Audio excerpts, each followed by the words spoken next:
పాక్ దాడుల్లో ప్రాణాలర్పించిన వీర జవాన్ మురళీ నాయక్ పార్థివ దేహం ఏపీలోని ఆయన స్వగ్రామానికి చేరుకుంది.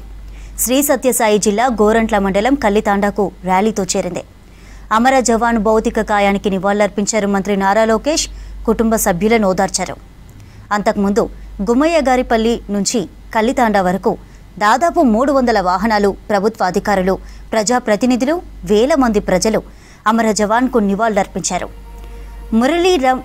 మురళీ అమర్ రహే అంటూ నినాదాలు చేశారు ప్రజలు. పాక్ దాడుల్లో ప్రాణాలర్పించిన వీర జవాన్ మురళీ నాయక్ పార్థివ దేహం ఏపీలోని ఆయన స్వగ్రామానికి చేరుకుంది. శ్రీ సత్యసాయి జిల్లా గోరంట్ల మండలం కల్లితాండాకు ర్యాలీతో వచ్చింది. అమర జవాను భౌతిక కాయానికి నివాళులర్పించారు మంత్రి నారా లోకేష్, కుటుంబ సభ్యులను ఓదార్చారు.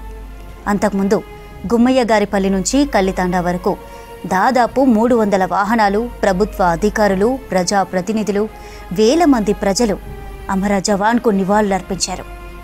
మురళీ అమర్ రహే అంటూ నినాదాలు చేశారు ప్రజలు.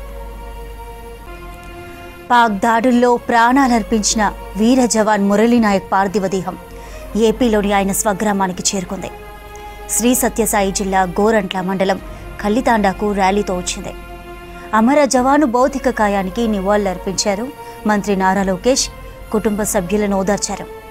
అంతకుముందు గుమ్మయ్యగారిపల్లి నుంచి కల్లితాండా వరకు దాదాపు 300 వాహనాలు, ప్రభుత్వ అధికారులు, ప్రజాప్రతినిధులు, వేల మంది ప్రజలు అమర జవానుకు నివాళులర్పించారు. మురళీ నాయక్ అమర్ రహే అంటూ నినాదాలు చేశారు ప్రజలు.